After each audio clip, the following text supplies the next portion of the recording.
Hi అండి, బంగాళాదుంప ఫ్రైని ఈజీగా ఎలా చేసుకోవాలో చూపిస్తున్నాను.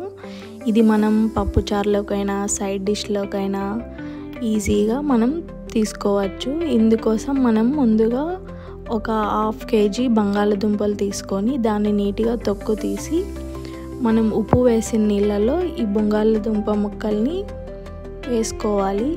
ఉప్పు నీళ్ళు వేయడం వలన ఇవి రంగు మారకుండా అలానే ఉంటాయి. ఇవన్నీ ఒకే సైజులో చిన్న ముక్కలుగా కట్ చేసుకొని బాగా నీటిలో వాష్ చేసుకోండి. నీళ్ళు బాగా తేలిగా అవ్వాలన్నమాట, అలా వాష్ చేసుకోవాలి.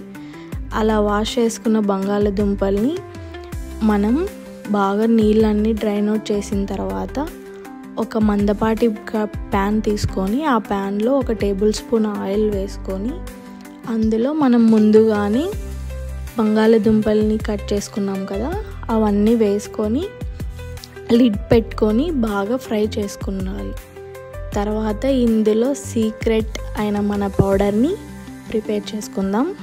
ఇందుకోసం ఒక చిన్న కడియ తీసుకొని అందులో కొన్ని శనగపప్పు, ఉద్దిపప్పు, అలాగే కొన్ని మెంతులు, జీలకర్ర, మీకు ఇష్టం ఉంటే ధనియాలు వేసుకోండి. ఇవన్నీ 1 టేబుల్ స్పూన్ ప్రకారం వేసుకోండి.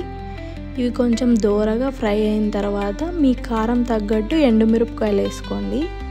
ఇవి మెత్తగా మిక్సీ పట్టుకోవాలి.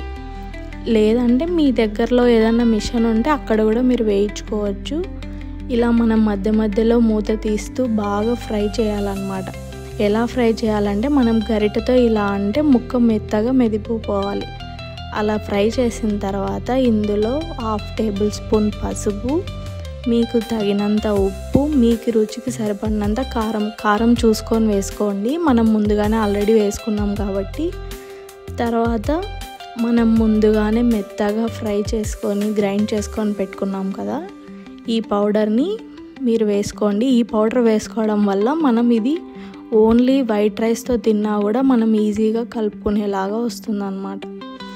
ఇది తీసుకున్న తర్వాత బాగా ప్రతి ముక్కకి పట్టేలాగా బాగా కలిపెట్టాలి. ఇది బాగా ఫ్రై అయిన తర్వాత ఇది సిమ్లో పెట్టుకొని చేసుకోండి.